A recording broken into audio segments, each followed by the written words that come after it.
আজকে আমাদের আদিবাসী কল্যাণ সমিতির আহ্বানে আমাদের পুরুলিয়া জেলাতে যে সমস্ত আদিবাসী সংগঠনগুলো আছে, সমাজ সংগঠনগুলো, তারা সম্মিলিতভাবে আমরা আজকে ডিএম সাহেবের কাছে একটা ডেপুটেশন দিয়েছি। মূল বিষয় যেটা হলো, আপনারা লক্ষ্য করছেন যে বেশ কয়েক বছর ধরে কুর্মী বা মাহাতো জাতি সম্প্রদায়ের বেশ কিছু নেতৃত্ব কিছু মানুষকে বলবো ভুল বুঝি, তারা নিজেদেরকে এসটি তালিকার অন্তর্ভুক্ত করার চেষ্টা করছে, এবং সেটাও কিভাবে, সেটা কিন্তু সম্পূর্ণ অনৈতিক। এখানে আমরা যেটা লক্ষ্য করেছি, সবচেয়ে দুর্ভাগ্যের বিষয়, আমরা যেটা এখানে আমাদের সবচেয়ে খারাপ লেগেছে, আমাদের পুরুলিয়া জেলার জেলা প্রশাসন ডিএম সাহেবরা তারা যেভাবে পক্ষপাতদুষ্ট আচরণ করেছেন। আপনারা লক্ষ্য করবেন বেশ কিছুদিন আগে তারা রেল টেকা নামক একটা কর্মসূচির মধ্য দিয়ে সাধারণ মানুষকে যেমন ব্যতিব্যস্ত করেছেন, তার সঙ্গে সঙ্গে ডিএম সাহেব তাদের মদত দিয়ে কিভাবে সিআরআইয়ের যে ডিরেক্টর তাকে বাধ্য করাচ্ছেন তাদের মতন করে রিপোর্ট লেখায়। এই সিআরআইটা কি? এই সিআরআই হলো পশ্চিমবঙ্গের এমন একটি সংস্থা যারা বা যাদের রিসার্চের উপর ভিত্তি করে কোনো একটা জাতিগোষ্ঠী আদিবাসী সম্প্রদায় বা এসটি তালিকাভুক্ত হতে পারে কি পারে নাই সেটা কিন্তু নির্ধারণ করতে পারে। ফলে তার মতন একটা স্বাধীন সংস্থাকে এইখানের অর্থাৎ পুরুলিয়া জেলার ডিএম সাহেব ওই কুর্মী বা মাহাতো সম্প্রদায়ের নেতৃত্বের সঙ্গে যেভাবে সরাসরি কথা বলিয়ে তাদের দাবির মতো বিষয়গুলোকে অন্তর্ভুক্ত করা, অর্থাৎ যে বিষয়গুলো অন্তর্ভুক্ত হলে তাদের হয়তো আদিবাসী হওয়ার স্বপ্নটা পূরণ হওয়ার কথা ভাবছেন, সেইটা করার চেষ্টা করছে, সেটার বিরুদ্ধেই আমাদের কিন্তু ডিএমের কাছে আমাদের এই প্রতিবাদ বা গণডেপুটেশনটা করা। আচ্ছা মহাশয়, এই যে বললেন যে ডেপুটেশন আপনাদের, আমরা কিছুক্ষণ আগে শুনছিলাম যে ডিএম সাহেব আপনার সঙ্গে দেখা করেননি, পালিয়ে গেছেন। এটা কতটা সত্যি কিংবা কি বিষয় একটু যদি বলেন। যা হোক, আপনাদের সংবাদ মাধ্যমের মধ্য দিয়ে জানাই, প্রশাসনিক বিষয় কী কারণে উনি নেই এটা আমাদের পক্ষে জানা বা বোঝার উপায় নেই, কারণ যেটা বলছেন সেটাই আমাদেরকে শুনতে হয়েছে যে বিশেষ কাজে নাকি উনি বাইরে গেছেন। তো এটাও অবাক লাগে যে আপনারা লক্ষ্য করবেন যে প্রত্যেকটা সরকারি দপ্তরে একটা বোর্ড টাঙানো থাকে, যেখানে বলা হয়েছে যে নারী, শিশু এবং তপশালী উপজাতি সম্প্রদায়ের মানুষদেরকে রক্ষা করা, তাদের সাংবিধানিক অধিকার প্রতিষ্ঠা করার মূল দায়িত্ব কিন্তু প্রশাসনের।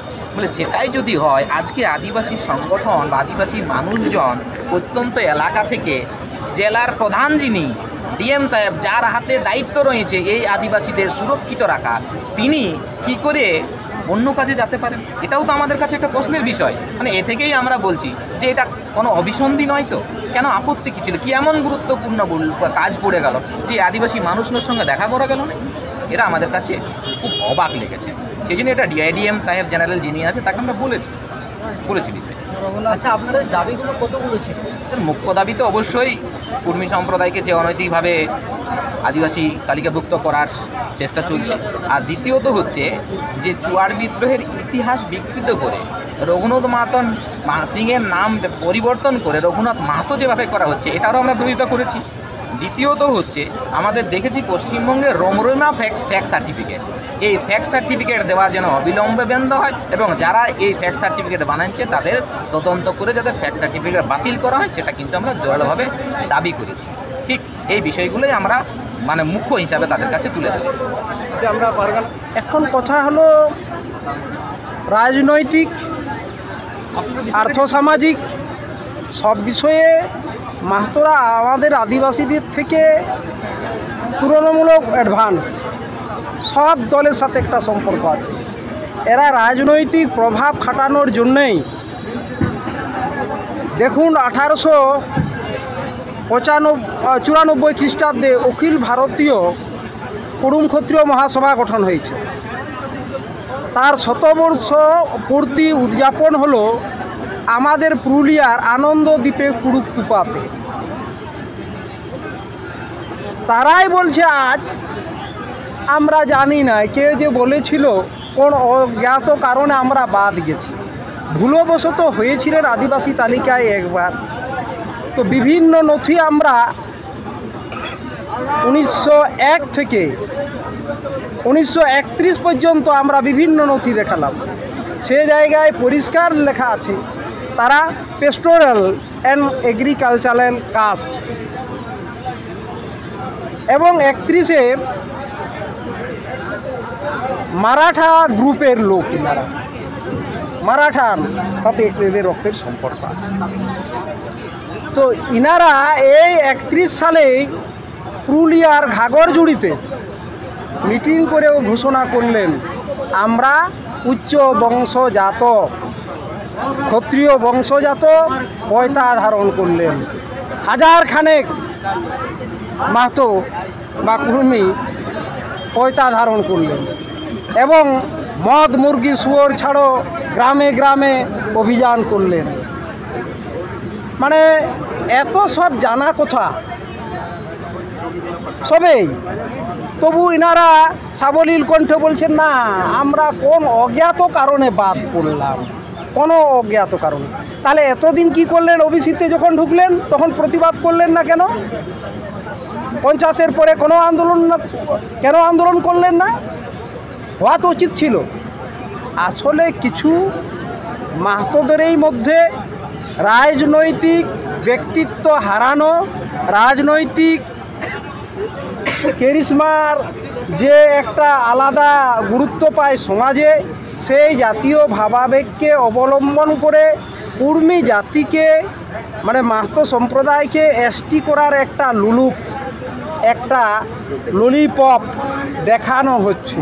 এবং কিছু ব্যক্তি যারা নেতৃত্ব দিচ্ছে তারাকে দেখবেন কোনো এক সময় রাজনৈতিক দলের নেতা ছিলেন, সেই দলটাকে লণ্ডভণ্ড খণ্ড খণ্ড করে শেষই করে দিয়েছে, কোনো দল তারা কি নিচ্ছে না। তো এখন কী করছে? তাহলে এইরকম জাতীয় ভাবাবেগ তুলে নিজেদের অস্তিত্বকে জাহির করার চেষ্টা করছে। সমস্ত জঙ্গলমহলে দেখবেন 2015-য় ডুড়কুতে সভা হলো, এদের নেতৃত্বে সভা হলো। তার 7-8 মাস পরে অর্থাৎ 2016 বিধানসভা ভোট, বিধানসভার ভোটের আগে 19-এ লোকসভা ভোট, 18-য় দুবার এখানে সিএমকে সুপারিশ করিয়েছেন, কিন্তু দুবারেই খারিজ হয়েছে। সিআরআই রিপোর্ট খারিজ হয়েছে। ইনারা জানেন ঝাড়খণ্ডে 2004, 2015 টিআরআই রিপোর্ট ওখানে বলা হয়, এখানের যেটা সিআরআই রিপোর্ট ওখানেও রিজেক্ট হয়েছে দুবার। একবার সিআরআই রিপোর্ট, স্বাধীন সত্তার রিপোর্ট, সংস্থার রিপোর্ট যদি একবার রিজেক্ট হয়, শতবার পাঠালেও একই হবে। ইনাদের একটা হলো রাজনৈতিক প্রভাব বিস্তার করে যদি হয়। এমনি তো এনারা পেয়েছেন আদিবাসী উন্নয়ন পর্ষদ, কুড়মালি ভাষা।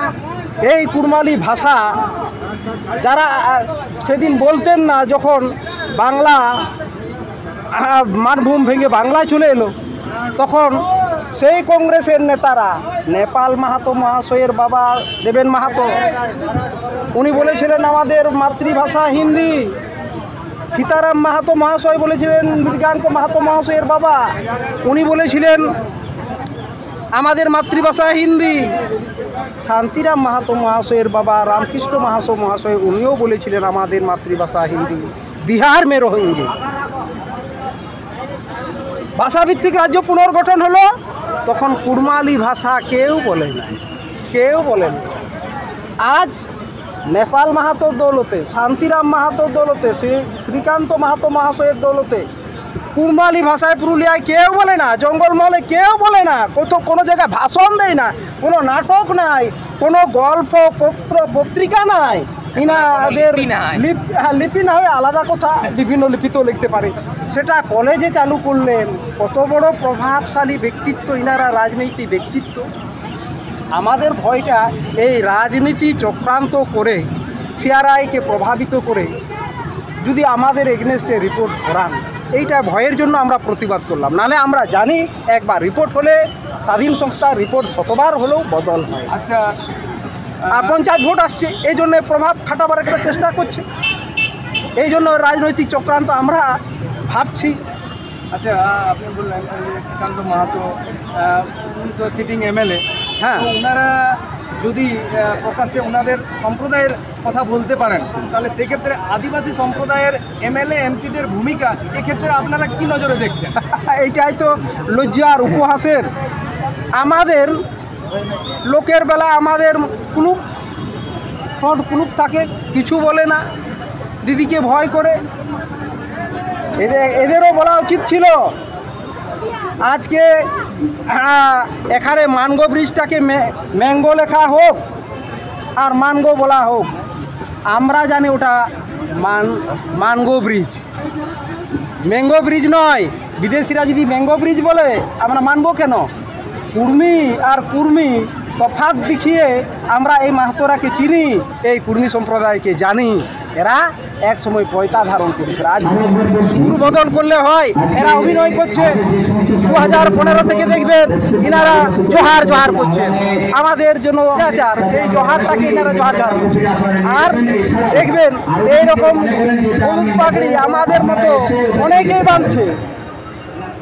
বাঁধছে হলুদ পাগড়ি। আর আমাদের করম দেখে দেখবেন, করমটাকে ডহরে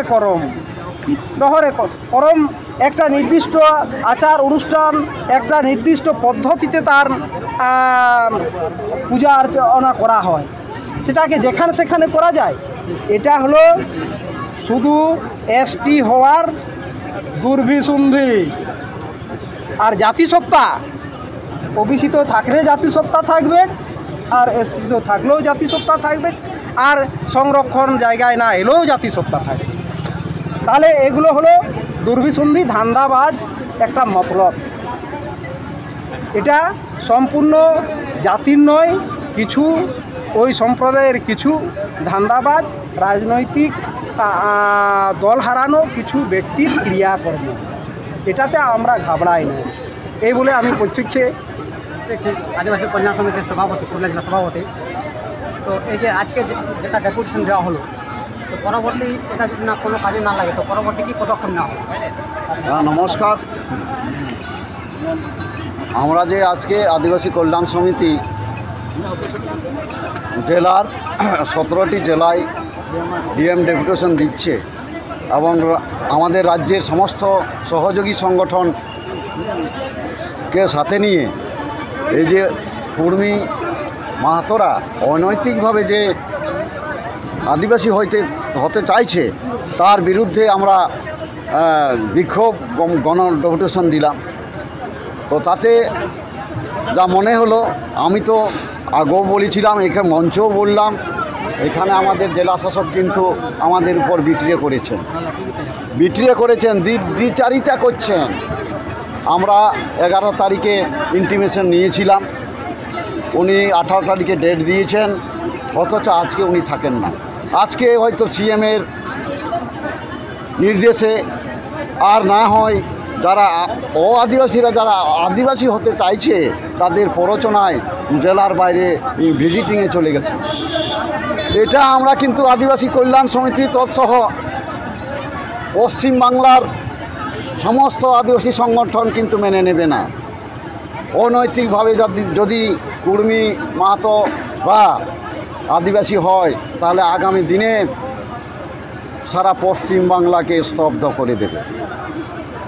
এইটাই আমি পশ্চিমবাংলা আদিবাসী কল্যাণ সমিতির পক্ষ থেকে আগাম বার্তা দিয়ে রাখলাম। নমস্কার। আজকে আদিবাসী সমাজের পক্ষ থেকে, ভূমি সমাজের পক্ষ থেকে এটাই বলতে চাই যে আমরা সমস্ত আদিবাসী গোষ্ঠী বা গণসংগঠনগুলি আজকে আমরা শপথ নিয়েছি যে আগামী দিনে প্রয়োজন বোধে আমাদের বৃহত্তর আন্দোলনের পথে এগোবো এবং প্রশাসনকে হুঁশিয়ার দিয়ে যাচ্ছি। আমার নাম জলধর সিং সর্দার, ভারতীয় আদিবাসী পশ্চিমবঙ্গ শাখার পুরুলিয়া জেলা কমিটির সভাপতি। ধন্যবাদ।